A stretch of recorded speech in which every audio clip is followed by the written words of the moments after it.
Okay, everyone, we will make a start. Good evening, good afternoon, or even good morning, depending on where you are joining us from. Welcome to the UXPA UK August event, where we are going to be discussing ResearchOps.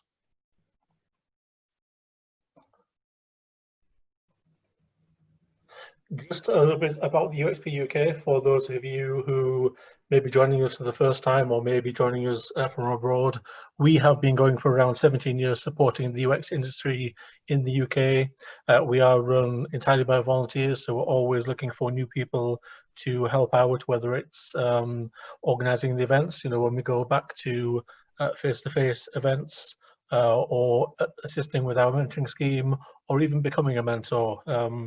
One of the most important things as you progress in your UX career, as many people know, is the ability to lead and mentor your colleagues. And our scheme provides the perfect opportunity to do that. So whatever level you are at in your career, if you are thinking of progressing in your career, I highly recommend becoming a mentor in our scheme to help develop those skills. Ordinarily, we would run face-to-face events in London every month. Since April, obviously, we have been moving those online. At the moment, we don't have a definite date of when we will move back to face-to-face events. As you can imagine, a lot of things are currently out of our control. But the best way to keep informed is to sign up to our monthly newsletter on the UXPA UK website. And, excuse me, just a date for the diary. The next remote event will be September the 17th, 2020. I believe we have a provisional topic of the UX of food services, and I'm sure that's something we've all been indulging with during the lockdown period. So that should be a very interesting one.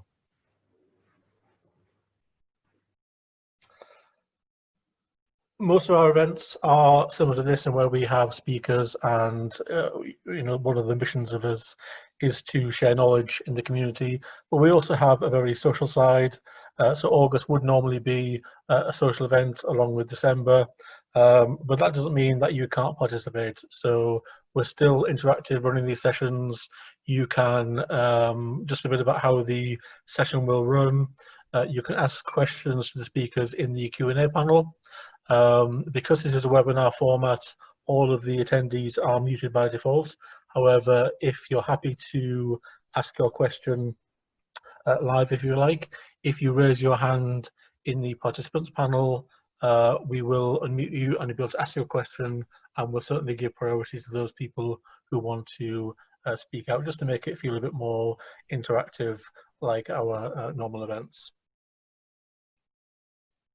So why do we choose ResearchOps? I think the key really is that it provides a series of tools, processes that support researchers in delivering and scaling the impact of the craft across an organization. During this crisis, we've all had to make changes in the way we work, and some of us are more familiar or more comfortable with conducting remote research than others. And this is one thing that came up when we were having a chat amongst ourselves, myself and the speakers, and Vari, that some of us were more comfortable with in-person research, whereas others were more comfortable or more experienced in remote research. But the great thing is, no matter what the circumstances, we always have 8 pillars that we can look at that are well defined, and that we can then adapt to the current way we're working.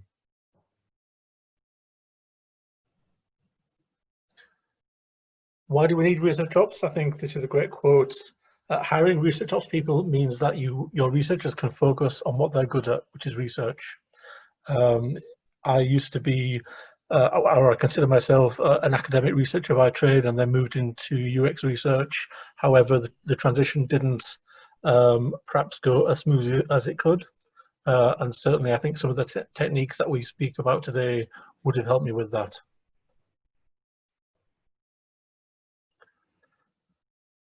And COVID-19 really has been a catalyst for operational change. On the next slide, there are a few points to consider, and one of the points is, should we even be doing research that is non-essential or not related to the pandemic. I think one thing that we can all really empathise with is that UX has probably become even more important during the pandemic, whether it be for existing services where suddenly obviously banks and other service providers such as supermarkets are encouraging people to go online. We're all making more use of things like streaming services or online services. And we've had some, very public political failures, if you like, where products have been promised that haven't been delivered. So while that is obviously specific to COVID-19, I think it does emphasize that when we have a crisis, UX is even more important. No matter what, it can't be put to one side. And I'm sure there are a lot of questions on there. I won't go through them one by one, but I'm sure though there are many of them that will resonate with you. And certainly that our speakers are going to cover in their talks tonight, such as how to conduct remote user research effectively, and what precautions we will need to have in place when the new normal, or when we return to normal, hopefully soon. So we have three great speakers tonight. Each will speak for around 20 minutes, and then we should have some time for some Q&A. So we have Thom Blake from Bunnyfoot. We have Stephanie Marsh from Springer Nature.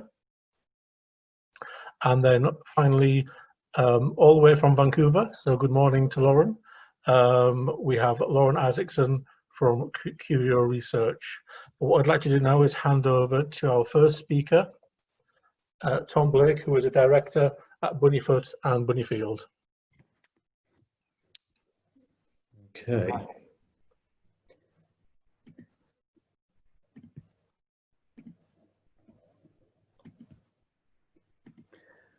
Okay. Can everybody hear me?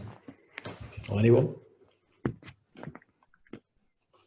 Yep, all good. I can hear you. Good stuff. Thanks, Chris, and the guys at the UXPA for having me tonight. It's great to get to speak to you all. Yeah, I'm Thom, one of the directors at Bunnyfoot, and I'm sure most of you probably know who Bunnyfoot are, but if not, here's a little bit of background. We're one of the UK's leading UX and evidence-based design consultancies. We've been going for 20 years. We've got about 40 full-time consultants and support staff, and we've got user testing labs here in Sheffield, where I am, and down in London as well. We're part of the Sideshow group of agencies. So we've got 250 staff in total across the 5 businesses. And we offer services like UCD, UX, Dev, SEO, and have a media and advertising production house. And just this week, we were joined by another agency into our group, conversion.com. So we've brought them in to help us with a cutting edge conversion rate optimization offering and experimentation. So it's really great to have them join us. In terms of my background, I've been at Bunnyfoot for 13 years now. I was in publishing previous to that. I came in as the IT manager back in 2007, if any of you are old enough to remember those halcyon days. And my remit has kind of expanded from there. I've got obviously a lot of experience supporting user testing and facilitating that over the years. My remit now is kind of overseeing our company IT infrastructure and technologies, company facilities, so office leases and all that kind of stuff. I take care of data protection and compliance, and I'm the managing director of Bunnyfield, which is a participant recruitment service. We find you fieldwork participants for your user testing. And I'm also lead consultant on one of our sort of more unique offerings, which is speccing out and building UX labs for our clients. And I've done that for the likes of John Lewis, Argos, Travelex, Atos, people like that.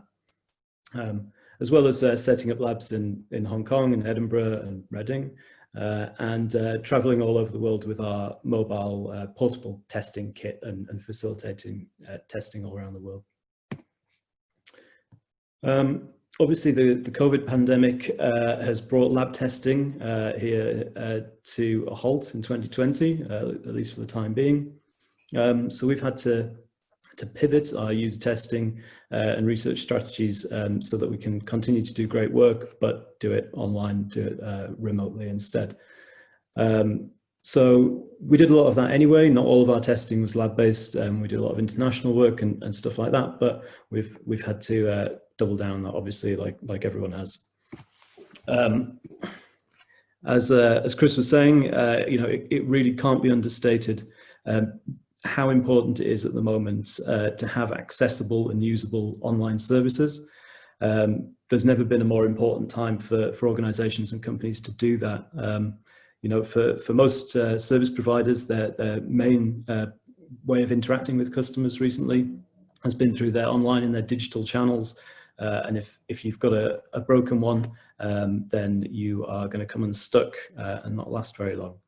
But that's great news for us in UX and in digital, because we've got the skills and the know-how to help them get those issues sorted. So for us at Bunnyfoot, the majority of our day-to-day user testing tends to be on desktop and mobile, testing with live sites and apps and prototypes as well as digital wireframes and all that kind of stuff. We also do a lot of work with TV, set-top boxes and remote controls, so physical hardware as well. And we, from time to time, we do virtual reality stuff and some of those interesting things as well. We use all the usual tools, card sorting, paper prototypes, all that kind of stuff. So obviously, that's right. It goes without saying that choosing the right tools for the job when it comes to online research is key. And I won't go into too much detail about all the different resources that are out there, because I know Lauren is going to talk about that a little bit later on this evening. But there are separate solutions, each of which suits a different job for whatever kind of research that you're looking to do. For example, for diary studies, we use Indemo, and there's Look Back and User Zoom and things like that for mobile testing as well. So, as I say, the majority of our work is mobile and desktop. So for us, one of the key factors in helping us choose a tool or the kind of primary tool that we were going to use was keeping things simple and keeping things familiar for our participants as well. So using a technology that they would feel comfortable with and that they might already be using to keep in touch with family and things like that. And so we favoured obviously online meeting tools, of which there are many. We've used Zoom, GoToMeeting, WebEx, Microsoft Teams, Skype, all of those packages in the past. All allow screen sharing and some level of user control, at least on desktop. So if you want to let the participant drive your computer or vice versa, you can do that, which is really helpful. And most offer built-in recording functions as well, which is really nice. Okay, and the one that we've gravitated towards and that we've found to be the best fit for us in the work that we do is Zoom. As I say, it's very familiar to a lot of participants, so that they know what a Zoom call entails, and they're not worried about that. Don't need too much hand-holding. It's a lot more secure now than it was even 4 months ago, and they're constantly adding really useful features. Call encryption and waiting rooms, for example, and meeting passwords and all that kind of good stuff to make sure that you're only on the call with the people that you're supposed to be. Zoom lets us record the sessions directly to the cloud, so we get nice HD recordings with good video and audio for producing clips and for delivering to clients later on. It also has Zoom and Teams and probably some of the others as well have automatic transcription built in.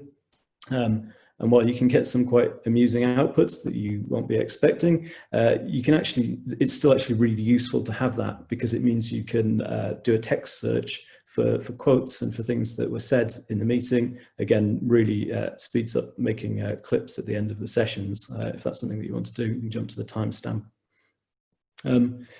Obviously, to get all of our staff up to speed with Zoom and all the many kind of hidden features that it's got, we've had to create some training for them, just short kind of training clips with best practice around security and setting up waiting rooms and how to give control and share screens and all that kind of stuff. But it's all pretty straightforward, and there isn't too much of a learning curve there. Not all of our clients can access Zoom. You know, obviously they want to watch the sessions live as if they were sitting in one of our lovely observation suites, but that's not possible. So if they can't get Zoom onto their laptop, you know, if they haven't got the privileges, or they're, you know, it's policy blocked in their company, we can actually stream the Zoom calls at the touch of a button onto YouTube to an unlisted link, and we can let them observe that way. So that's really helpful. And once they're viewing through YouTube, they can't kind of interact with the session in any way, so they can't, you know, accidentally unmute themselves or cause any other bother to the session that's taking place. One of the other great things that we've found about Zoom is you can have alternate audio tracks. So if you're doing some research with a live interpreter, you can have both the native language audio and the interpreter's audio on the same stream, and people observing can choose which one they want to listen to, which is really helpful. I'm not a salesman for Zoom, I'm just saying it's the one that we found fit best for us. There's pros and cons to all, but yeah, it's been working nicely for us over the past few months. Obviously, there's a lot of challenges when testing remotely. And I'll just run through a few of them. Obviously, with GDPR and things like that, we don't want to be sharing participant details with our clients if that's not something that they've agreed to do. But we found in the early days that people were connecting to Zoom calls with their email addresses and their full names shown. So there's a little bit of mitigation that we can do to stop things like that happening. And also, if we were to leap straight into remote testing sessions with participants and assume everything's going to go smoothly, I think we'd probably come a cropper. There's all sorts of different problems that you can get into with participants testing at home. Broken headsets, speakers aren't working, microphones, they don't have a webcam when they thought they had one, or internet speed issues, all that kind of stuff, which could be a showstopper on the day.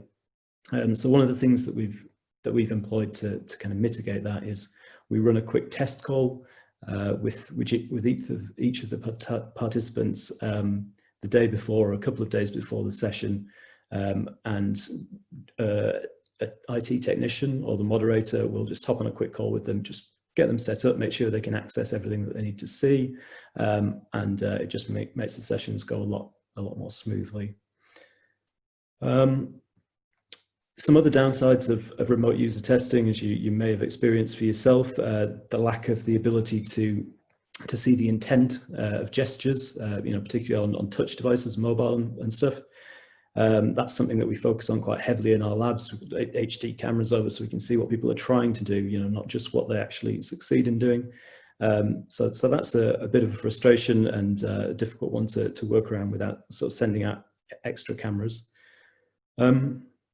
The sessions themselves are a lot more intense, a lot more full on for the moderator, I think it's fair to say.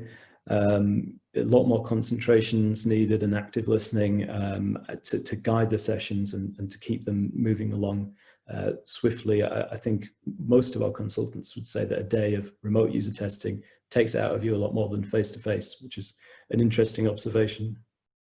Obviously, it's harder or impossible in some cases to read body language or facial expressions sometimes, depending on the setup that you're using. So there's all of that extra work that you're doing to kind of read the participant, which is quite tiring, I think. As I said, we do a lot of testing with TV, and so I've had to send out remote controls and pieces of hardware to participants to use. And that's all possible. And again, if you're doing sort of quick test calls with people, you can kind of get all that stuff set up really quickly, which is nice. You just need to have a really robust NDA and a reliable courier, very important when you're doing that. There are a lot of benefits, though, to remote user testing, and to some extent they can, again, as Chris was saying, they can lead you to question the future of lab-based testing. In some instances, the lack of a commute or any kind of travel time for the moderator or the participant is brilliant. Obviously, time's really invaluable, especially if you're working on a test protocol right up to the wire. Then that's all time for you that you can spend on that. The lessened impact on the environment is fantastic, and obviously, if you're not commuting, then you're doing your bit to help there, which is very good. You get to test with participants on their actual devices, so their real-world home setups, their dodgy laptop or their ancient hand-me-down phone. I mean, obviously you can filter that stuff out in recruitment if you want, but it is interesting to test your products and services on the devices that people are actually using at home, because it can throw up some quite surprising learnings that you wouldn't have seen in your lab if you're using the latest and greatest hardware there. So that side of things is quite interesting. You only need to get dressed from the waist up, so half the laundry, which is quite nice.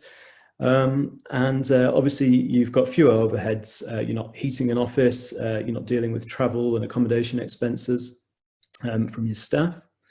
And from a recruitment point of view, obviously this is quite a subject close to my heart. From a recruitment point of view, you've got a much wider pool of participants to choose from. The recruitment is a lot easier for the recruiters as well. They can turn around a recruitment project much faster when the testing's remotely and people know where they're going to be. They're going to be at home. So that can make, reduce the recruitment costs, which is a nice side effect as well. As a nationwide pool of respondents gives you a broader spectrum of experience and viewpoints. Anybody that's tested nationwide will know that things vary all over the place, and it's good to get out of any of those city-centric and London-centric bubbles when it comes to user testing. As people are stuck at home, they're locked down and they're not really supposed to be anywhere else. They're much more receptive to taking part in research. And similarly, anybody that would have struggled in the past with the journey, people with access needs, are now easily reachable. All the testing is online. They just need their computer. So, if anything, we have too many responses, and the hard part these days is trying to filter through all the relevant people, and that's a good problem to have. Just popping on my GDPR and compliance hat for a minute. It's never fully off. Obviously, you need to consider security and making sure that your staff's laptops or your personal, your company laptops, if you've got them there, are all secure. So you've got to make sure you've got the latest antivirus stuff on there, email filtering, hardened security and encryption on your machines. Make sure that staff aren't conducting their research on their home computers or anything like that. And that's especially important if they're storing or transferring recordings from the sessions.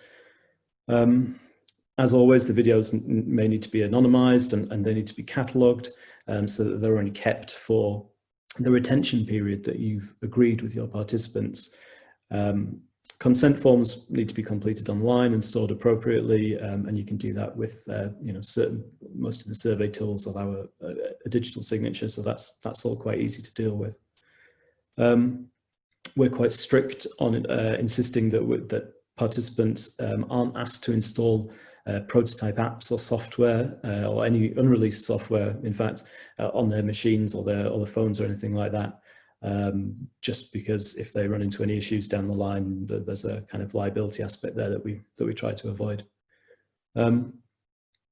If you don't have a big internal compliance team, then it's worth getting something like a Cyber Essentials Plus accreditation. They'll come in and review your policies, and they'll do some testing and audit your machines to make sure that everything's up to date and that everything's nice and safe to use to access other people's computers. So the R rate is dropping, or at least it is in an ideal world. And so we could potentially return to lab-based testing. But there are some questions around that. The first one, again, as Chris said, you need to ask yourself, is there an urgent need to return to lab-based testing in the short term? Is there a compelling reason to get back into the labs and to get people face-to-face testing like that again? That's a question for you, and it'll depend on what you're testing, what kind of testing you need to do. If it's an unboxing or a set-top box or in-store research or POS or cash machines or whatever it is, then maybe there's an argument that you would need to go back to lab testing sooner rather than later. We've had to get our labs ready for some testing in September. So we have been through all the various risk assessments, read all the government advice. There's some really good advice out there, including photographs of all the signage you need and all that kind of stuff. And we've put a plan in place to let us conduct the testing that we need to do as safely as possible for our staff and for the participants as well. You need to consider participant concerns. I think this is especially important. People may not have been out and about that much. Some have, some haven't, and you need to think about what their concerns will be coming into your office.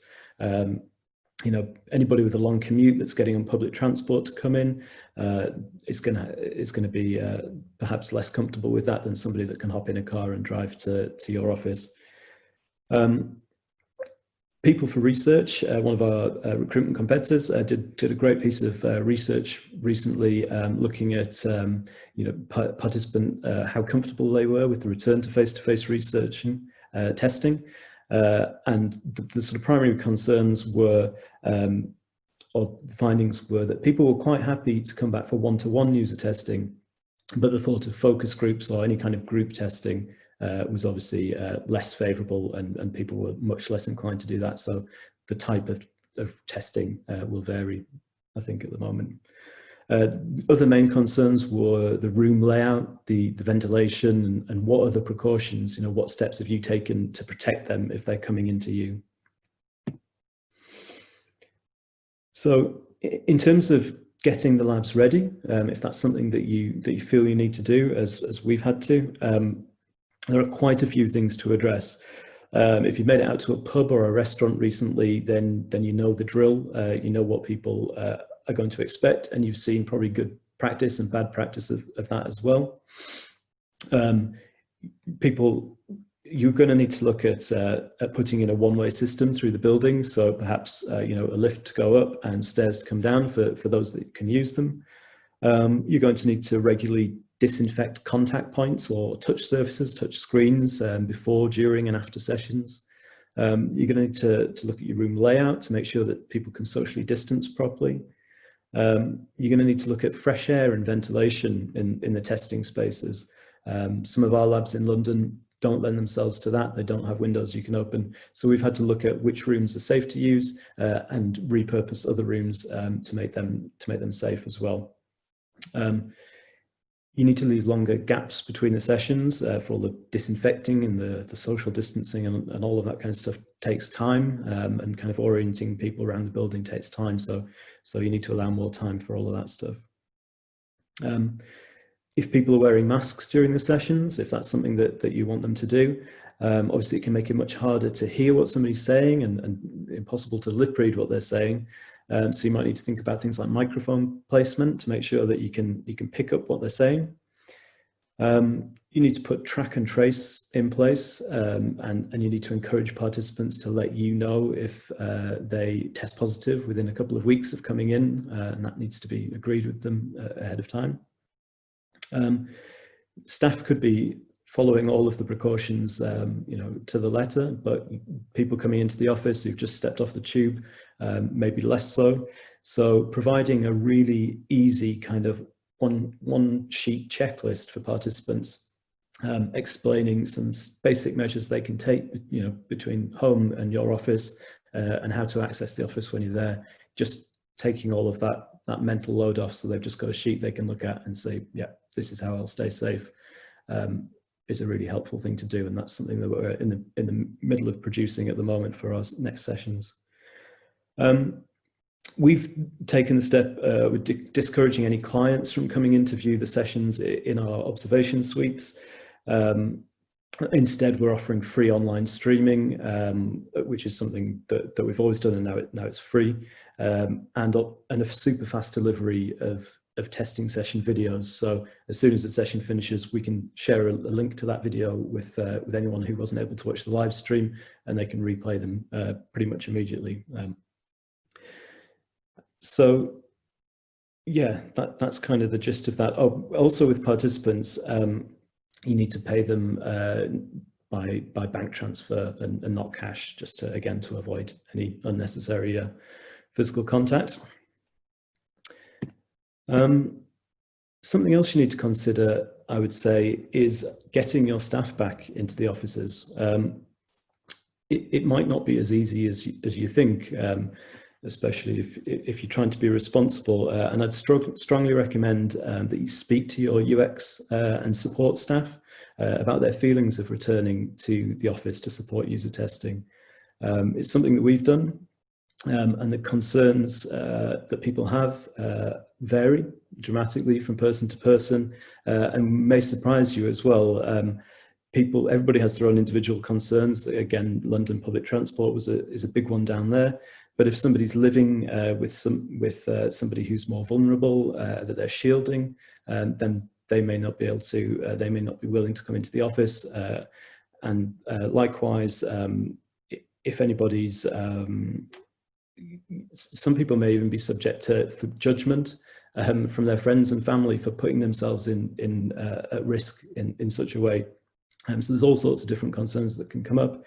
And also, yeah, childcare is going to be a big issue, at least over the next few months, while after school clubs remain closed. You know, even if the schools do reopen, childcare issues are still going to be quite common. All of that obviously applies to staff, and that's something that if you think you're going to need to start doing testing, you should be thinking about that and discussing that with your staff. But again, it also applies to participants as well. I think recruitment's going to be a lot harder, you know, in the next 3 months or towards, you know, for the rest of the year at least. And, you know, people that are willing to come in for testing will, you know, be people that consider themselves not to be at risk. And so the criteria that you're able to specify in the recruitment brief is going to have to shrink down a little bit. And we may have to pay people a higher incentive to, you know, for the perceived higher risk that they're taking by coming in to see you. So there's a lot to consider and a lot to take in from all of that. I think that's it for me, actually. I hope some of that was interesting or useful to you. We did a blog all about this quite recently at bunnyfoot.com/blog if you wanted to have a look at that afterwards. As I say, the government has some excellent guidelines that we potentially share if people can't find them. And feel free to get in touch, to contact me and contact Bunnyfoot if you've got any questions or need any help about remote testing, the return to lab-based testing, or if you want a lab building yourself. Although now's probably not the right time for that. We'd be happy to help, and thanks for listening. Thank you, John. That was very interesting. Does anyone have a question? As I said, you can ask the question using the Q&A feature, or you can raise your hand. However, in the meantime, I do have a question myself, if that's okay. When you're talking to clients, are they the ones who are driving the agenda about returning to user testing in a lab, or are they kind of looking to you to give them advice and steer them in the right direction? I'm just wondering who's driving what. Yeah, so for the particular testing that we've got coming up soon, it's testing with hardware products, and so it's not something that we could do remotely very easily. They are coming to us looking for guidance on that, and we're definitely recommending testing remotely, you know, as the default position for the time being, I would say.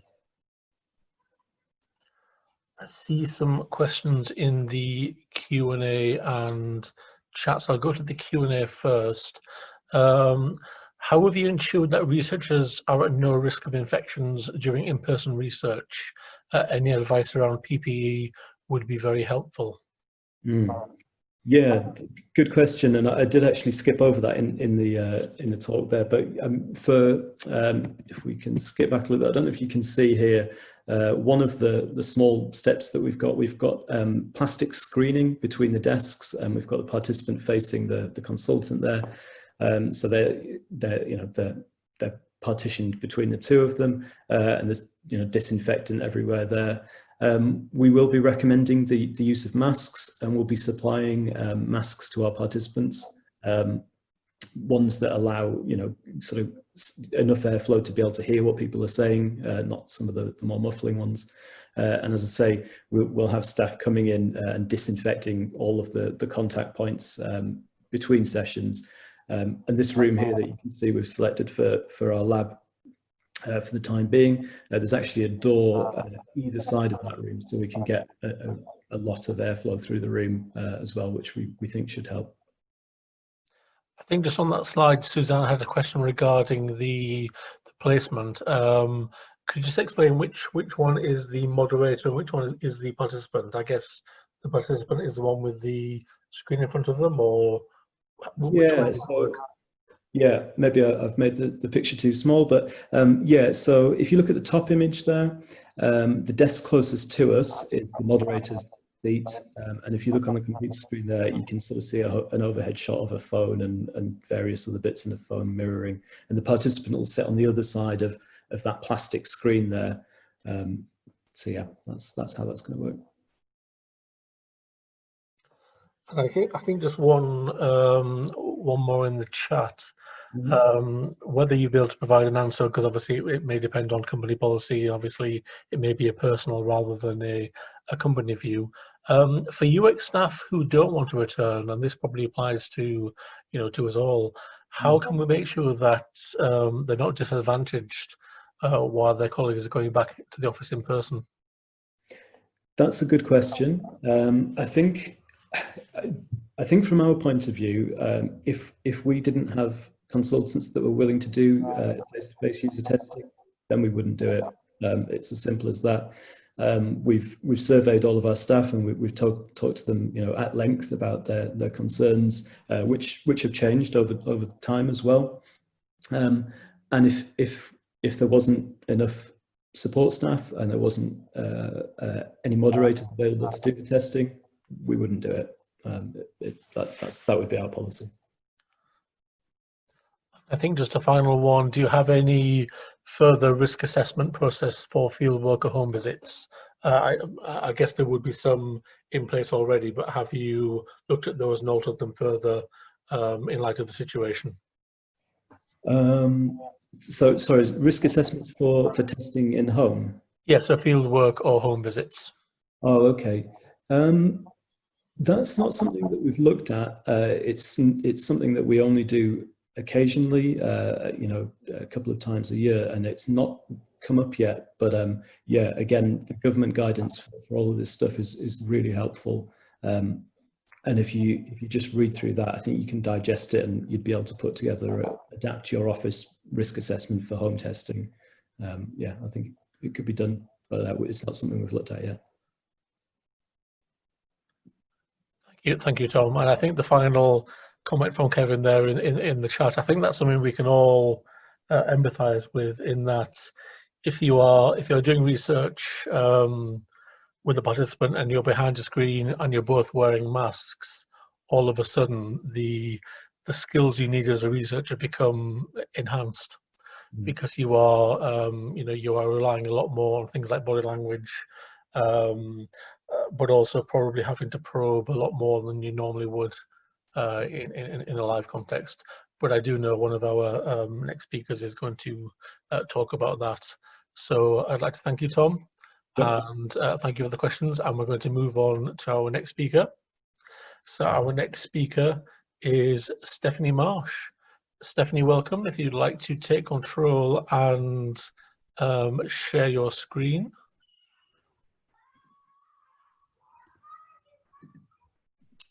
Yes, I'm trying. Can you see my screen? No. Not yet. Technology. Hopefully now. Yep. All good. Well, hello, everyone, and also want to say thank you to UXPA for having me to talk. Yes, I will just give you a quick myself, history as it were. I'm a research operations manager now, but I spent many years as a user researcher myself. Started off teaching myself user research through doing a PhD, which is perhaps not the normal way, but and then moved into industry, working both agency side and client side. Agency just happened to be Bunnyfoot as well a few years ago. Spent 5 years as a civil servant, first at the Ministry of Defence, and then the last job I had in the civil service was head of user research and analysis at Government Digital Service. While I was there, actually wrote a book about user research. I always feel a bit weird plugging that, but I thought I would. But yes, I transitioned into being a research operations manager late last year with Springer Nature, scientific publisher. So I thought I'd give you a little bit of context of Springer Nature first, because how an organisation responds to significant change in circumstances such as, I don't know, a pandemic, it depends on many things: what sector you're working in, what regions you're working in, what the change is and how it impacts those things. And in terms of user research itself, it obviously depends on how the organisation is structured to do and deliver the user research and the research operations. So at Springer Nature, we have about 20 people doing research, both user researchers and UX designers, and also a 2-person research operations team.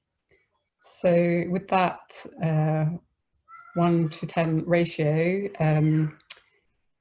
we have a hybrid model between centralized tasks and decentralized tasks, because we can't do everything with 2 people and meet all the needs of the researchers. So I'll explain a little bit about what I mean by that now. So yeah, these are all the things that we do centrally. So yeah, we make sure that we have informed consent for all research. And we know that every research session that's happening has informed consent before it happens. We have a slightly different but well-established process for pop-up testing. When we did that sort of thing, we pay all our incentives, so we know that's done. Manage all the tools that we use for research. We also manage our participant database. We work on providing and improving all the templates for doing research and analysing research and reporting it as well, and guidance. We're also always got our GDPR and compliance hat on. I agree with Thom, it's never really off. We just think about GDPR at least once an hour every day. And we set up the processes to support all the tasks that are decentralised. So it makes it as easy as possible for those things that we're not doing and supporting the researchers in. But we do, particularly because of my background in being a researcher, I do sort of provide support and guidance and training as well, but it really depends on the skills and the interests of the research operations people that you might have. There's a lot of research operations who've come from customer service operations type roles, so it really depends who they are, and yeah, governance is another thing that we deal with. So these are the things that the researchers have to do themselves, and the biggest thing is the participant recruitment. So yeah, as I mentioned, we look after the tools, we maintain the database, but the researchers have to do the screening, the selection, the inviting, the scheduling, and that kind of thing themselves. And we all work on doing engagement with other teams outside of UX and digital. And obviously we deal with the storage of data and maintaining it, but they're sharing the insight themselves on the research. Yeah, and because we're a team of two, we need to balance being strategic and reactive, and sometimes, well, we try to be as much as possible strategically reactive. So what I mean by that is that kind of when you have to react to something quickly, whether it's for an individual or if it's for a whole team, we're doing it in a way that benefits as many people as possible. And we're not just doing quick fixes, even if we're reacting quickly, but trying to provide effective, sustainable solutions for anything that we're trying to do. And not only are we a small research operations team, we're quite a new one. So we've both been around since late 2019. And it's the first time that Spring and HR have had dedicated research operations team. Before the researchers doing everything themselves. I've certainly worked in many organizations like that. So yeah, what ops means to us is that we are doing user research. I mean, we research the researchers to make sure whatever we're providing is right and it's working. And we're doing service design and service delivery. A lot of it is change management as well. And we also work together with other people to support community wellbeing. So kind of going more into the COVID side of things. Oh, it's cut off, I apologize about that. So yeah, as I was saying, how you react to changes in circumstances very much depends on what you're doing in the first place. So before COVID, 95% of our research was remote anyway, and that is because we're an international team. We have people in the UK, in Germany, Spain, Portugal, and in India as well. And we also have an international user base. So again, you know, we have, we're looking at scientists and students working in science. They're our main users all over the world. So yeah, the research was almost always remote. So thinking about what we did after COVID, I realise I've got my title wrong there, but yeah, sorry, I'm getting myself confused. Yeah, so in terms of doing mostly remote, we already had digital consent forms. And as Tom said, there's lots of ways to do that. You can do it in survey tools. We use a tool called DocuSign, which is just for kind of signing documents. We also have digital incentives. There are many tools, again, out there like that. There's Tango Card, Tremendous, and Ribbon that are just for kind of, yeah, paying incentives, things like user research and market research. And because of the international nature of our teams, we have kind of lots of tools set up for all parts of the process and the digital artifacts as well. So you can plan, research, and analyze and share remotely. So we can use things like Trello, Miro, Optimal Workshop, GoToMeeting, Playbook UX. So yeah, so any kind of outputs that come from the research are also digital and stored in a secure, dedicated space. But that was already there before COVID happened. So in terms of our response to COVID, some of the changes we've made are temporary and some of them will actually become permanent. So it was, a lot of it was internal changes, really, considering kind of how we work as a team and not just the research that we do. And as a centralized team, we could set up specific things for everyone to benefit from when they're doing their research. It's partly designing and delivering those new things, even if they're temporary, and also it's really important how you communicate them so everyone knows and understands what's changed and how it's changed. So in terms of recruitment, one of the things that we did change is our messaging. So, the question was asked at the beginning, should we even be doing research? And we obviously kind of sat down as an organisation, decided it was important to continue the research because the communication of science, particularly in such a time, I mean, it's always important, but, making sure that people have accurate information about COVID and all other science is important. And in fact, they made all the COVID related research free for everybody to access. And we also changed the way we do incentives in terms of, obviously we usually offer a cash incentive, but for people who work for government or are some kind of public servant and can't accept cash incentives, we do charity donations, but we changed the charity to be a COVID supporting one for this time because we felt that was appropriate. Other things we have done, obviously right at the beginning, we asked ourselves a question, what is appropriate to do now? And we identified user groups and types of research that we didn't think would be appropriate, and that's something that you need to revisit as things change. So obviously in the case of science and science publishing, we decided that we would not do any, and it's an obvious example, but we wouldn't do any research with medical staff, any healthcare professionals, or anyone doing any kind of frontline work that was virus related. And particularly at the beginning, no one knew how long it would last. I mean, we still don't, but it could have been over in a month. We just didn't know.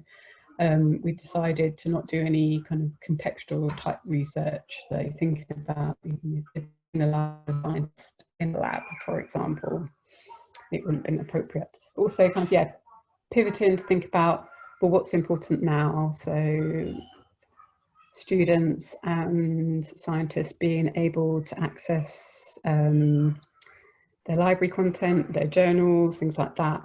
So we could pivot to look at things like that to make sure that we were supporting all the users. And part of being a centralised team, we was making sure that we were sharing lessons learned by those who were doing the research. One example being when doing research with participants in India, kind of afternoon in India is not a good time to be doing it because there's a heavy internet traffic and connections were generally poorer at that time. So we know that people, if they had Indian participants, they could schedule it at a different time in the morning or the evening, for example.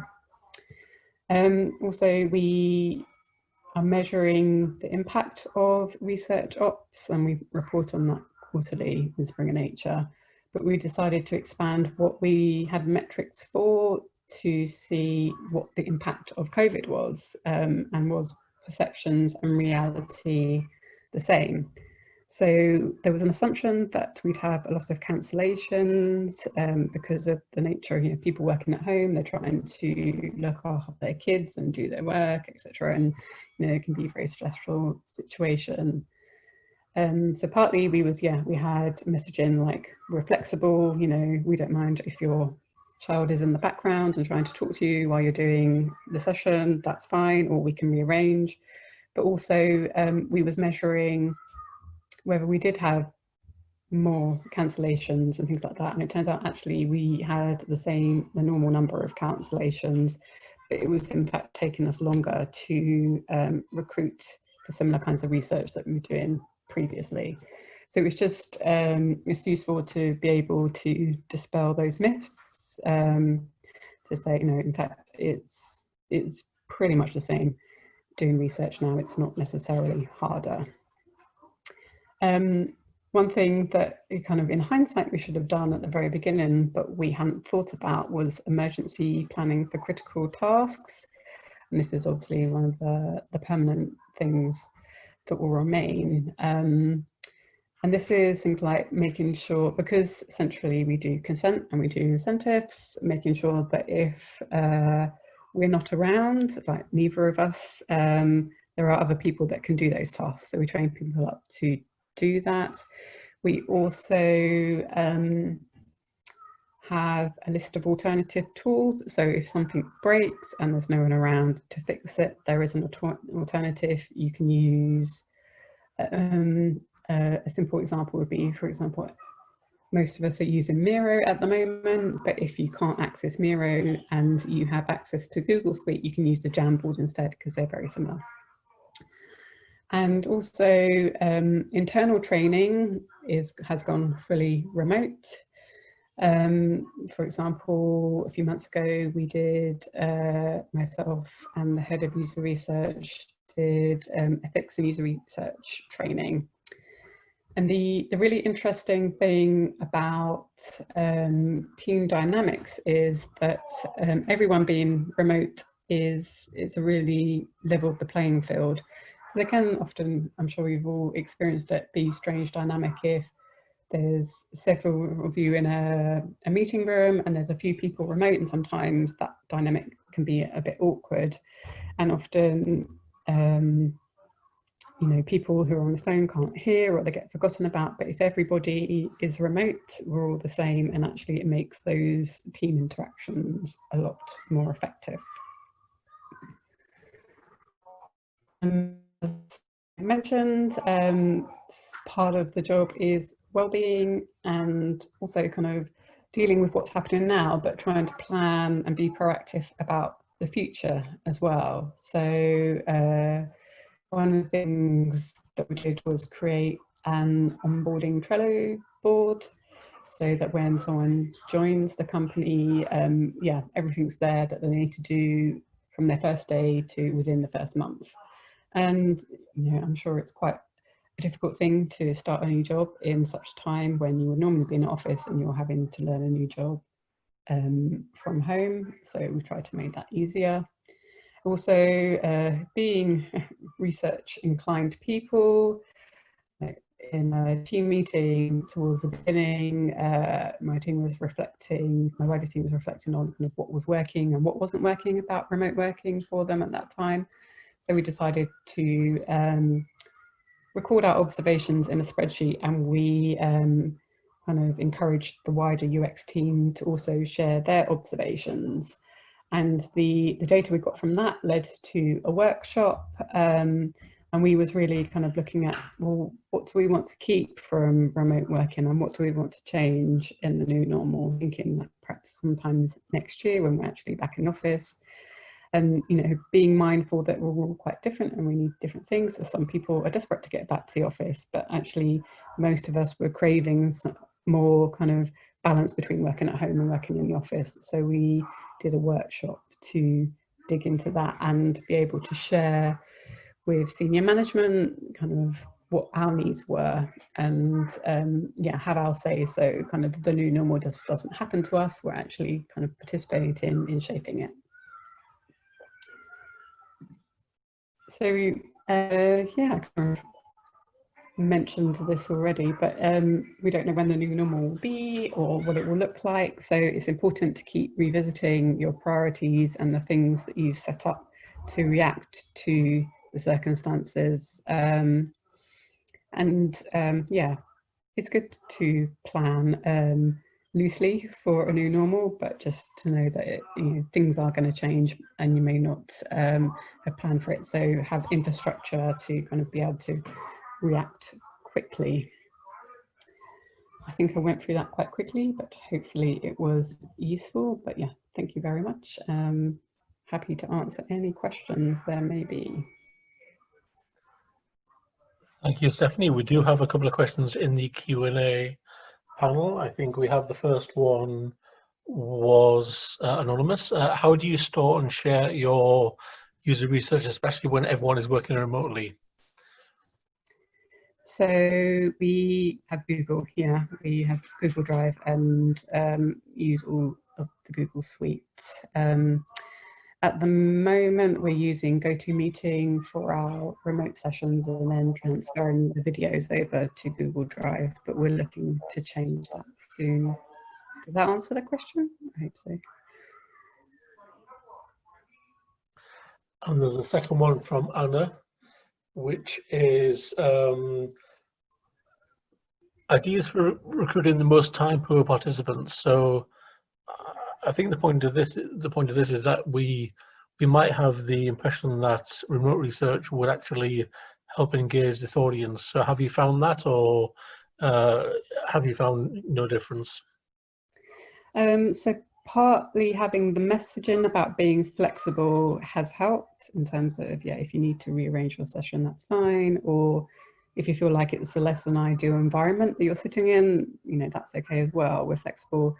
But also we found it's really important to, because we assumed one of the assumptions we had is that, oh, people have loads of time on their hands, they'll just want to do research, but it's not actually the case. So having shorter sessions and more tightly scoping your research has been a lot better, and we have a lot more take up for those for a half an hour session compared to an hour session, for example. So that's been useful to understand. I'm aware of the time, but I think one final question is, how do you navigate that balance of managing researchers' needs and expectations if it's beyond what you can offer as a research ops team? That's a really good question. Yeah, and particularly considering recruitment of participants, yes, the team would very much like it if we did that for them, because it is a very time-consuming thing to do. I think it's constant communication, really. We are very open about what we do and don't do, so our remit is clear. We're also very open about what our roadmap is and what we're working on and what we're looking to improve and what we're providing in the future. But I think it's really kind of starting with the infrastructure and the foundation and making that solid, so that if you're not doing it for them, it's as easy as possible for them to do it for themselves.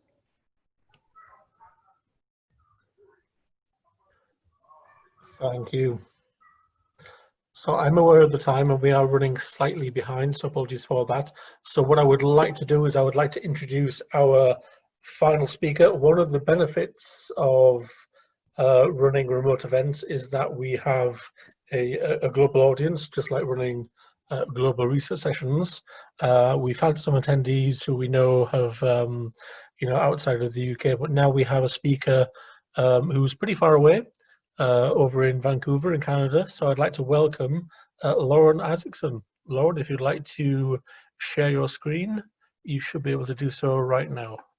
Sure, I can do that. Let's see. Share and play. And let's move this over here. Let's just get rid of it altogether. Okay. So yeah, I'm Lauren. I am a market and UX research consultant from Vancouver, British Columbia. So it is midday over here. I understand that it is in the evening for you. So thank you so much for taking the time to attend. I really appreciate it. It's very nice to be invited, and so I appreciate that as well. So yeah, I am a consultant, and so I have been doing market and UX research for almost 20 years. So qualitative research primarily. I also do some quant. I do a lot of subcontracting, so agencies hire me to work on their clients, which can range from the very large to very mid-size and startups. I've run the gamut. I have also worked directly for clients. So I've worked for local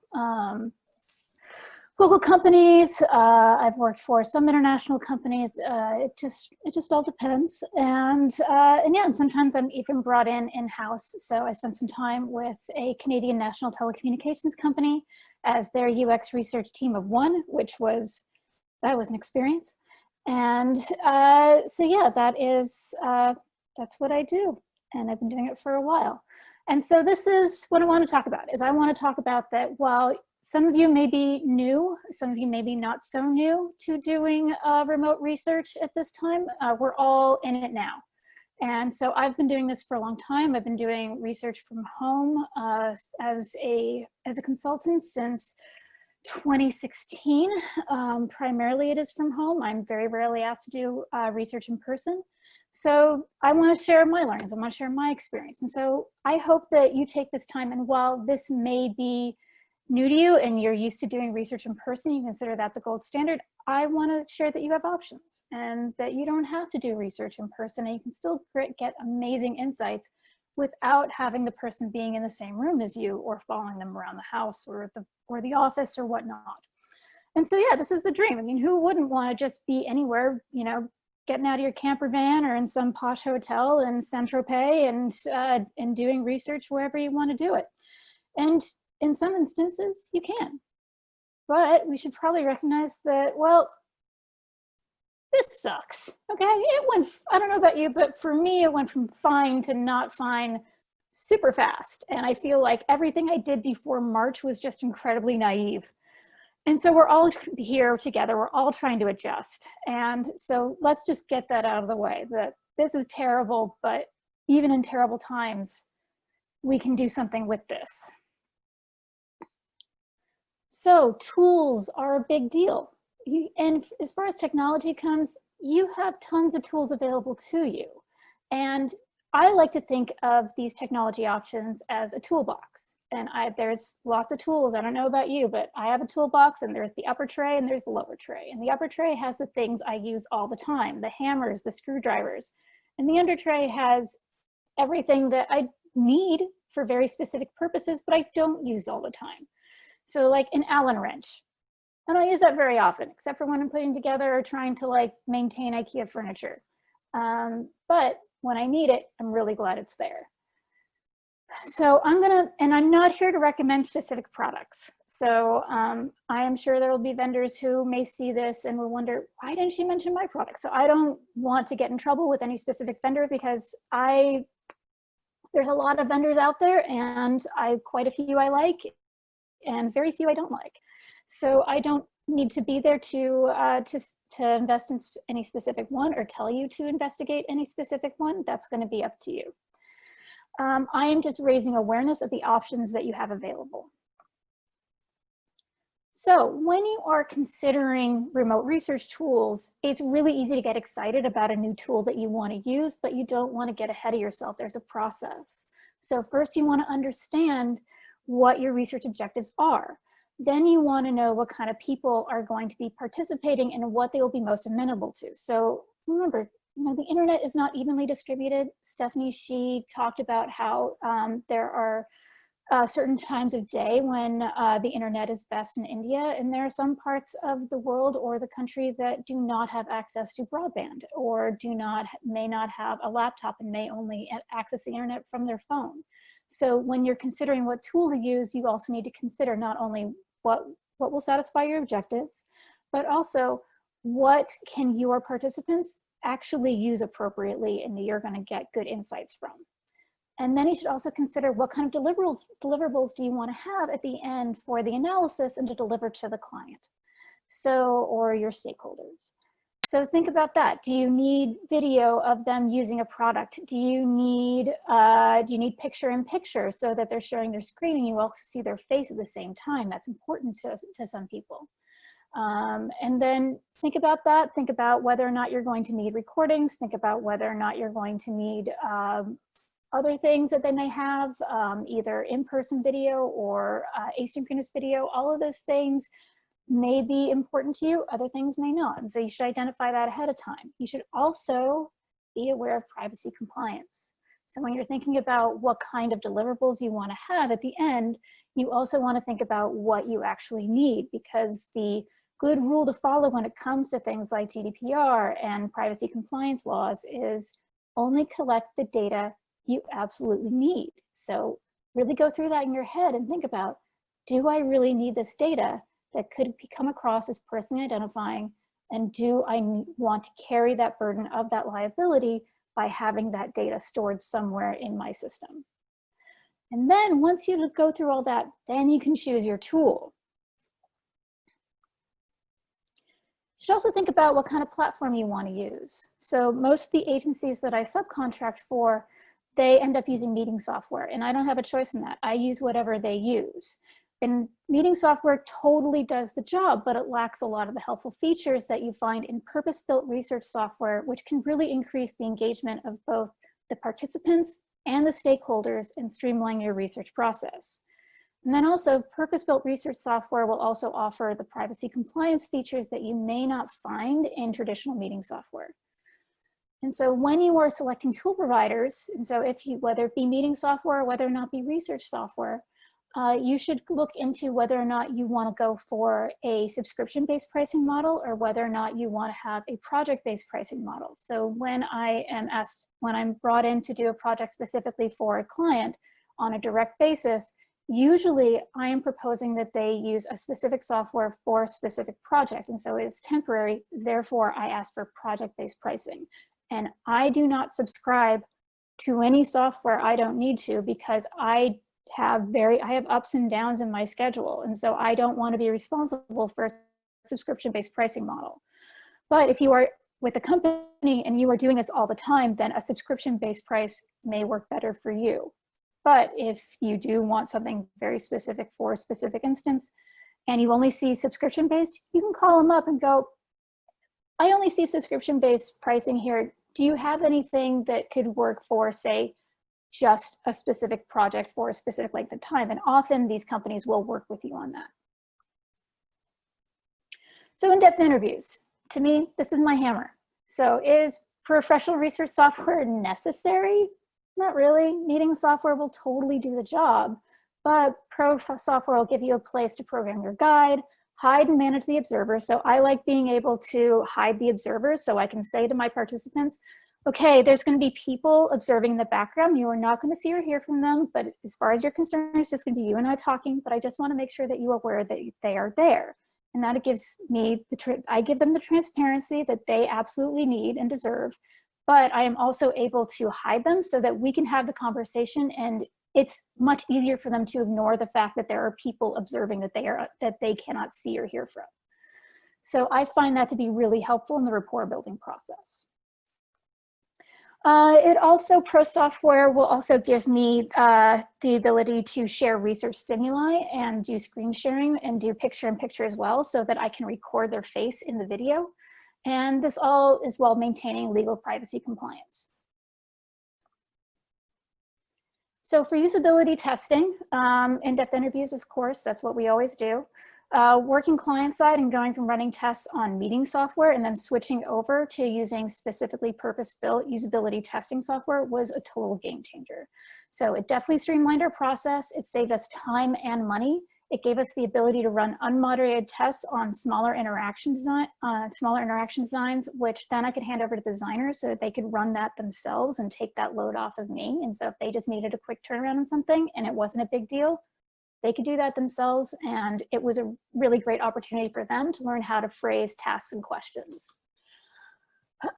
These also allowed the way to hide and manage observers, and also gave them a way to tag things during the sessions that they thought were interesting, so that they could refer back to that later.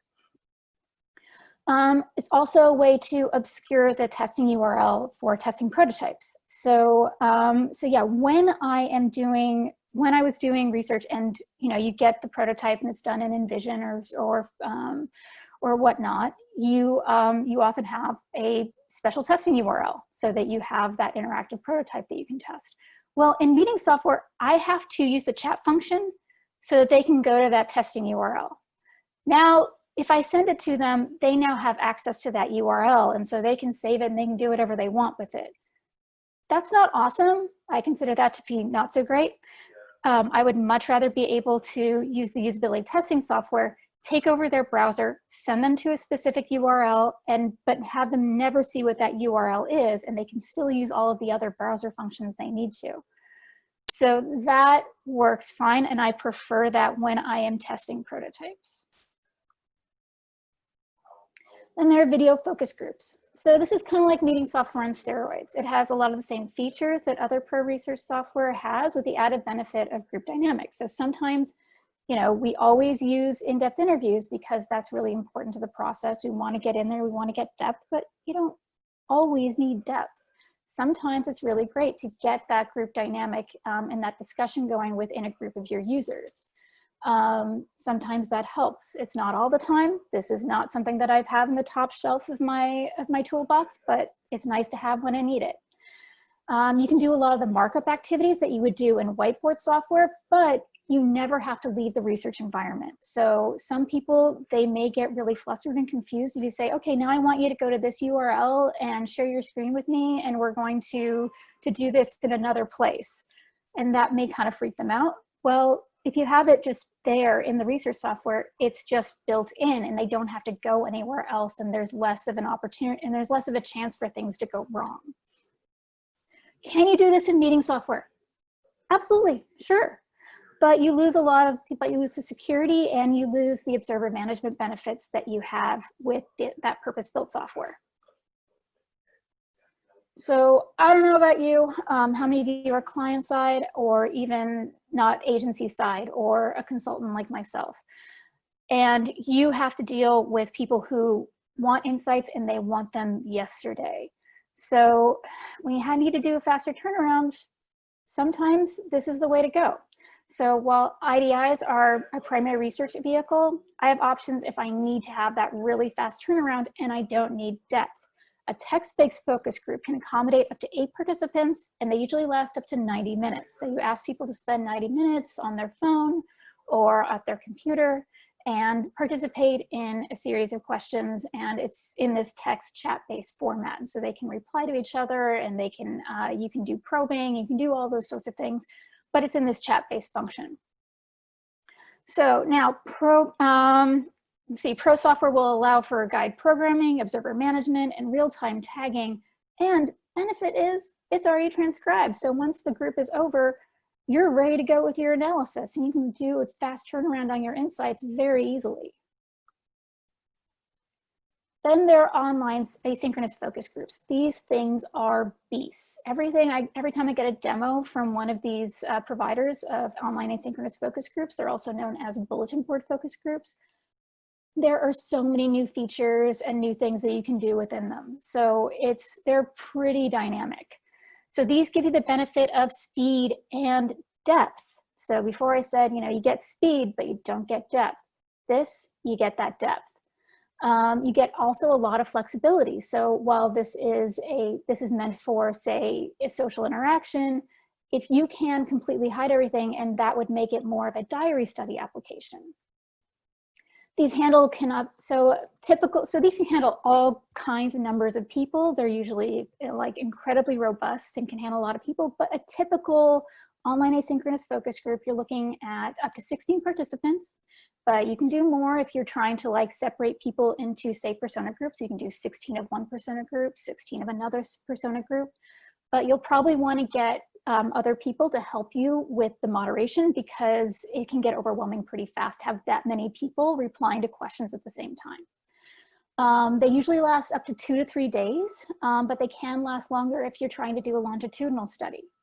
Typically what you're asking participants to do in this is to spend 30 minutes a day over those 2 to 3 days at their convenience. So that's what makes this really powerful, is that people who are very busy professionals who may not have a lot of time to spend with you in a session, or just they're busy, they got kids to worry about, they're trying to like do everything at once. It's just really hard for them to do. With this, they're just like, oh, I can spend 15 minutes in the morning before my kids get up. I can do another 5 minutes at lunch, and then I can do another 10 minutes after I put my kids to bed. And you are still providing that time and participation, but it's at your convenience. And so that's a lot more appealing to people with busy schedules than, say, other traditional focus group methods or even IDI methods where you're asking people to sit with you for an hour or a half hour and just talk to you one-on-one. These are primarily text-based, but they can handle video questions and answers. They can also handle photos and drawings, and they also have whiteboard capabilities as well. You can hide answers, you can share them with the group to encourage deeper discussions. You can keep it completely private where the participants only see their answers. You can make it semi-private where they do not see anybody else's answers until they've answered the question. That helps kind of reduce the affinity bias that may happen in a traditional focus group and groupthink. Or you can make it completely public where they can see anybody's answers at any time. You can also incentivize interaction. So if you want to get people to really participate in the group and interact with other members of the group, you can incentivize that, where you can say, if you do so many replies to other people's answers and whatnot, you will get X amount bonus at the end of the discussion. And so that kind of incentivizes their participation and their achievement within the group. You can also completely anonymize participants. So people can use avatars, they can use fake names, they can do whatever they want and not reveal their true identity if they don't want to. And it also gives you the ability to analyze the data in real time as it comes in. So that's really helpful, and that really helps you do the thing, because it's usually a typical format is you're doing one day on one subject, you're doing another day on another subject, and then you take that information that you got from the first 2 days, and that informs your questions for the last day, and that's how you close out these sessions. And that can be really helpful. It makes for a really in-depth, speedy process because people they're doing it at their convenience, they're spending time within it, and they can give nice, deep, thoughtful answers. And they have the time and the space to do that within the group. And you have the ability to probe and ask further questions and then have a kind of informed discussion on the last day. Digital remote ethnography applications, also known as diary study apps. These are a lot like bulletin board focus groups, but without the interaction components. So studies can last days, weeks, months, they can even last years. You can ask questions and design tasks allowing participants to show you their experience from their point of view. That is the entire purpose of these apps, is to have them show you their world, not you coming in and asking them to explain their world to you. They can just show it to you. You can maintain engagement over any length of the study by incentivizing task completion. So be strategic about how you deliver, about how you allot incentives for people. If you can reward people for good participation, that's a really great way to make sure that you have a really good engaged group during the session. Good participation can also be a qualifier for additional interviews or on-site visits later on if that's what you want to do. And just like the bulletin board focus groups, you can analyze the data in real time.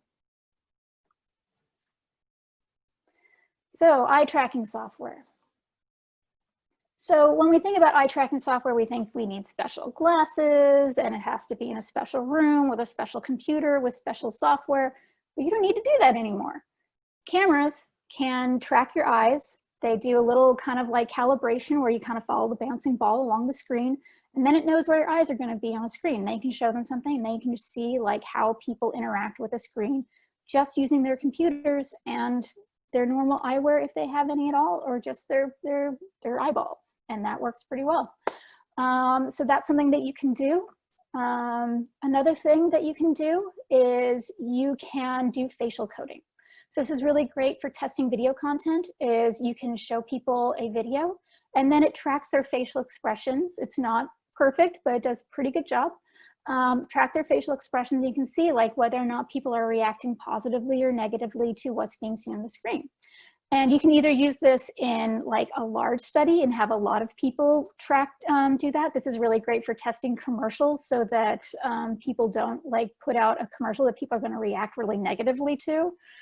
They can get that data beforehand and know whether or not they need to like shuffle that off or re-edit it or do something else to the commercial before they put it on the airwaves. But it's also great for any kind of like instructional video content, any kind of video content you have. You can do it with a lot of people and then just get that data in aggregate, or you can do it with a small group of people and have that inform an IDI where you can like sit the person down and say, well, so we did some facial coding, and at the 53-second mark, you kind of had a really strong reaction. I'm kind of wondering if you could kind of walk me through like what was going through your head at that time. So that's something you can do to inform an in-depth interview later on. All right, and then there's dial testing. So this is kind of the traditional way to test TV shows and commercials, where it used to be people would like get into a theater room, watch a thing, and they'd have a dial in their hand, and they would say, ah, I really like this, oh, I really don't like this, and then they would show the data later on. so you're getting only surface like synthesis, like it's not like getting the micro expressions and things like that that people get when you're doing facial coding, but you're still getting some data back on what people like and don't like during a video. I've been getting a lot of people asking me, I have physical products, I'm not sure how to test them in this remote environment, what do I do? And I'm just like, well, you could like send them a care package with the product, and some like disinfectant wipes and things like that to make sure that they feel safe while they're using the product. Or you can do it in augmented and virtual reality. So there are services out there that will take your product, build a VR model of it or an AR model of it, and then they have like an app and everything that participants can download to their phone. They will send them like a Google Cardboard so they can just use their own phone in order to do the AR, and it will record their experience while they're using the app and looking at whatever you're testing. So here we have someone who is using VR in order to walk down a virtual cereal aisle, and it kind of tracks like where they are, where they're going, what they want to pick up, where their eyes are going. So you get a lot of data on how people interact in an environment in virtual reality. And then we have this person who is looking at a chair. So this is AR, and in this chair you can see, the person can see the color. They can opt for different colors and see how it looks in their environment. They can also kind of like see what it looks like, the size in context, and whether or not it would work for their space. I've seen like inhaler concepts done with this, and basically they can, the person can see it, they can see the AR model of the inhaler on their table. They can put their hand over it and see how it would like fits in context of their hand, how it might work, where they feel like the functionality is. And so that's another way that you can do that without any risk of physical contact or getting sick. So that's a lot of tools, and a lot of them are going to be new to you. And you should not expect to use them expertly on the first try. That's completely unrealistic. So think about ways you can practice before you have to do it for real. So get training from the vendor, ask them to provide an opportunity to do a dry run, and do that practice run with coworkers or friends. Then you can also think about maybe doing a pro bono project for a charity to get familiar with these products. So I like to ensure research quality and insight adoption by making stakeholders active participants in the research. That means they are there the entire time. They are keeping me on track. They are helping me make sure that I'm giving them what they need for the research. So that means that I need a back channel. So a back channel, it gives them a way to communicate with me without being seen or overheard by the participants. So this can be in a messaging platform, like I've had dedicated private Slack channels where they can @ me during the session, and I can see that on my phone, and I can say, oh, can you tell me more about this? And that helps. You can also do text messaging. So this is really great. Text messaging provides a little bit of friction, because sometimes you'll get a client or a stakeholder who is really excited about the research, that they pepper you all the time, like throughout the entire process with questions and observations. And that's really great. I'm so glad they're excited. I just wish they would leave me alone a little bit. And so if you use text messaging, you just kind of like say, text this number for probes. I can have that text message in front of me. It comes to my phone, I see it, but it's enough of a friction that they're not going to be using that all the time. Then there's also built-in options. So a lot of that purpose-built research software that I mentioned earlier, they almost always have some kind of back channel element for your observers. And so that's very, very helpful. So testing mobile apps and software is really complicated. So you can use mirroring. That means that basically the participant will kind of like take their phone screen, they will connect it to their computer and have kind of a mirror of what happens on their phone screen on their computer, and then they can share their computer screen during the study. That totally works, but you need to know what kind of computer they're going to be using and what kind of phone they have and what software and connected devices work for that situation. And so there's going to be a lot of tech support involved in doing mirroring. Then you can use meeting software. So meeting software, you can just ask them to join the meeting from their phone and then share their screen from their phone. I have done that in the past and it was very unstable. And so I don't recommend that unless you absolutely have to. What I do recommend is doing usability testing platforms purpose-built. So that kind of like takes out all of the, it's usually very stable. It has the picture-in-picture so you can see what's happening on their screen. And it also records their face at the same time. And it also, it takes a lot of the guesswork and the tech support out of it because it walks them through the process of how to set up their phone and make sure all the permissions are correct so that they can participate in the study with you. I love transcripts. Seriously, what researcher does not love transcripts? So they can really speed up your analysis process. You can do it a couple different ways. You can use human-powered transcripts, which will give you quality, but at a price. So it's usually a lot more. I have this in US dollars, but I'm sure you can convert it into whatever you need. And so it's a lot of money. But the benefit is that it can handle a lot of different accents. It can handle especially complicated things where if you're dealing with a lot of technical information and people are saying uncommon words, I would suggest you go with a human-powered transcript. You can also do AI-powered. This is far cheaper. So it's only like a couple bucks, but you're sacrificing some things for that couple bucks. It can usually only handle a strong North American accent, and depending on which one you go with. And then it will not be able to do accents very well at all. And so you're going to spend a lot of time correcting the transcript if you're dealing with people with anything other than a North American accent. I strongly suggest that no matter which one you get, you make sure that that transcript is time-stamped, which is going to cost a little extra, but it's totally worth it because if you're going through doing the analysis and you see something, you're just like, that was an odd thing to say. I wonder what happened there. You can actually go to that place in the document, in the video and see exactly what happened and be able to either just kind of like have that inform your analysis, or you can even like do a clip and then clip that point, put it into a sizzle reel for your stakeholders. You have a lot of choices when it comes to how the analysis is done. So traditional, old-fashioned way, paper, highlighters, scissors, that's really great if you have like tons of room in your place. I don't recommend it in any form, but if you once, one day when COVID ends, we can all like be in the same room together, we can cut up transcripts and we can put them in a wall and make physical affinity maps. That can be pretty awesome. You can also do spreadsheets. So a lot of people do their analysis using spreadsheets. So you can tag and do the analysis in aggregate. And that's really helpful. But you're looking at taking a lot of time in order to cut and paste that transcript into a spreadsheet.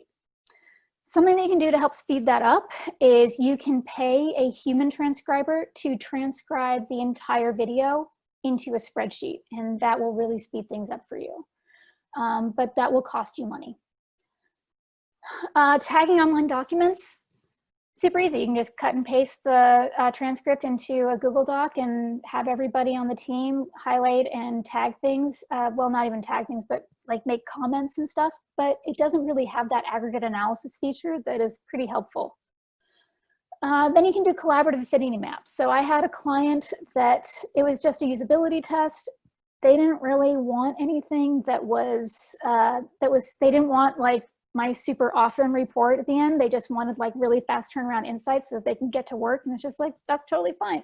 So everybody, all the stakeholders, the researchers, we all got in a room together at the end of the sessions, and we created affinity maps just in say a whiteboard function. And just so you can do this remotely as well, where everybody kind of like starts to put up what they think the insights are and then start to find trends and themes within that.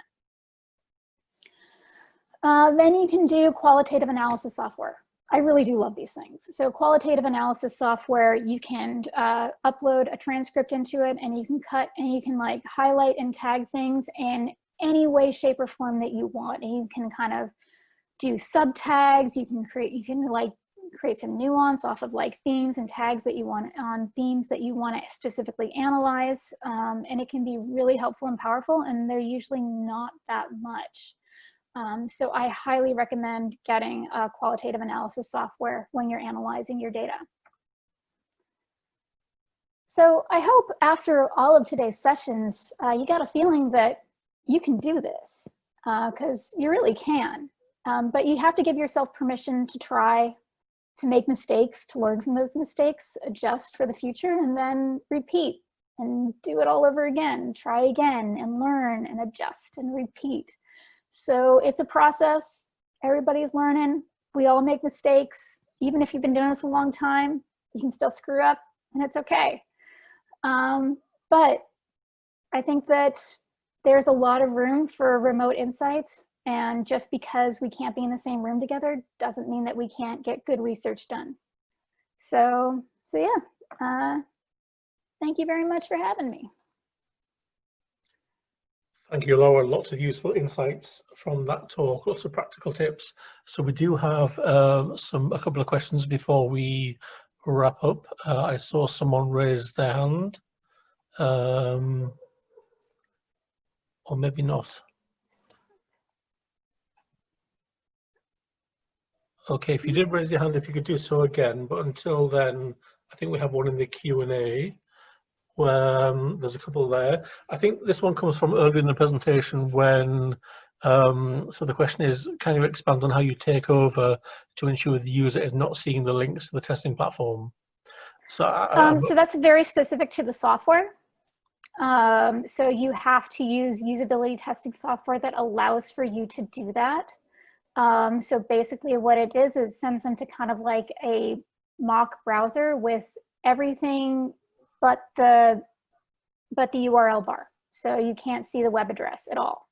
So it takes over their browser and sends them to a specific place. That is a function of the software itself.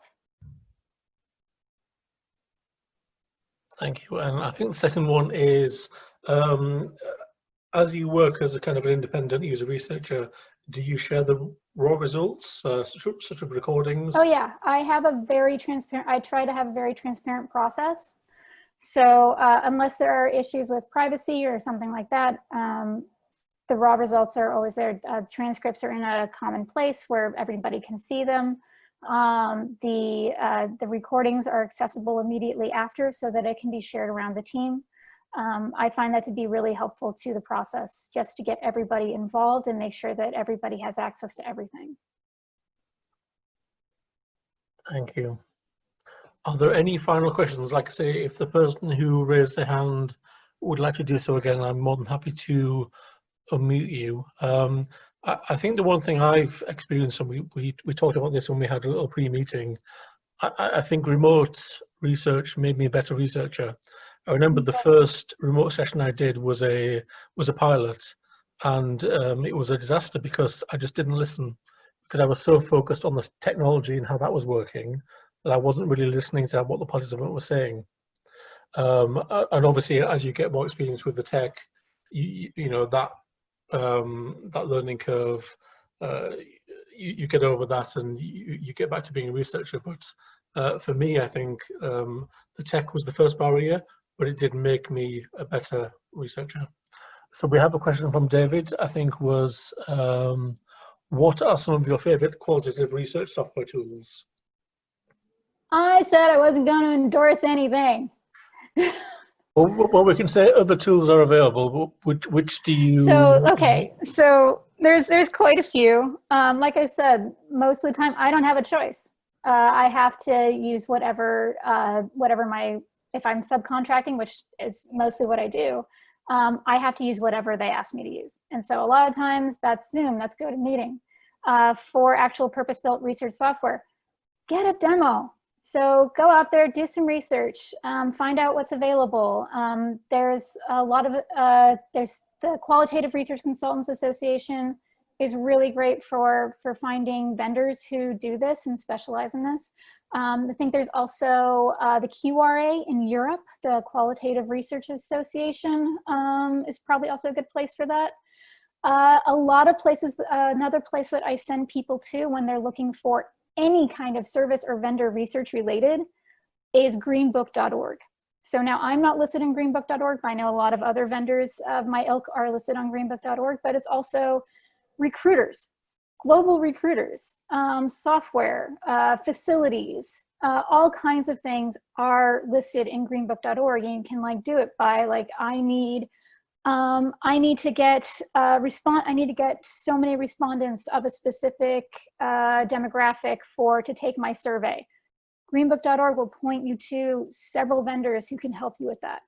And any kind of, I need research software for asynchronous focus groups. You can get an entire list of software companies that provide that. And I really strongly suggest that you start getting demos of these things. Salespeople love giving demos. So find out what works for you. Find out what you were really excited about using. What do you think your participants and your stakeholders are really gonna glean too? So so yeah, give them a shot. And yeah, there's a lot of really good vendors out there. Some are super expensive, some are super cheap, and so you kind of have to think about what the trade-offs are with that. Usually the really expensive ones, they offer a lot of tech support. And so they are with you every step of the way, and they help manage your participants, and they help train you and make sure they can use the software right. And then other ones, they kind of like, they just leave you on your own. They're just like, here it is, should be self-explanatory, have fun. And so you have to think about what you really want out of that, and whether or not that huge investment in tech support is super worth it. Thank you. And I think just the final question, because it is a good one, do you have experience of doing a remote research with people who are very low in digital competence? Yeah, sometimes I have to do that. Usually it's, mostly it's been in person, but sometimes, yeah, I do have to do that. I mean, you just kind of walk them through it. And what I really find is some of them, they're like super apologetic, and they're just like, oh, it's my fault, I don't know how to do that. And I have to like say, it's okay. No, there's no right or wrong. This isn't a test where everything you do is absolutely fine. We're not testing you, we're testing the system. And what I'm learning from you is really important. And so if you can get past that, just that barrier that they have on themselves, that they feel like that they're not good enough to do this, you can learn a lot from doing remote research with people who have low technical skills.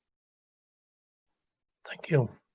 So I said at the start, UXPA UK is made up of a committee of volunteers, and just before we close, there is someone I'd like to thank. It is Vari, who actually put the event together and directed speakers. She was actually on a flight to Italy when the event started, so obviously couldn't actually facilitate, but I believe she is with us. So if Vari, if you'd like to close the event, and I'd also like to thank you for putting the event together, and obviously all of you for attending. Vari, over to you. Yeah, thanks, Chris. I just wanted to say a personal thank you to all the speakers tonight. I resonate with what Chris said earlier, that moving to remote research has really made me a better researcher. And I think there are takeaways from all the talks tonight that will also make me a better researcher. So thank you to all the speakers. Thank you, Vari, and enjoy the rest of your holiday. We have run over, so apologies for that. I will close the event there, and we hope to see you or hear you next month. Good night, everyone. Thanks, everyone. Goodbye. Thank you all. Yeah.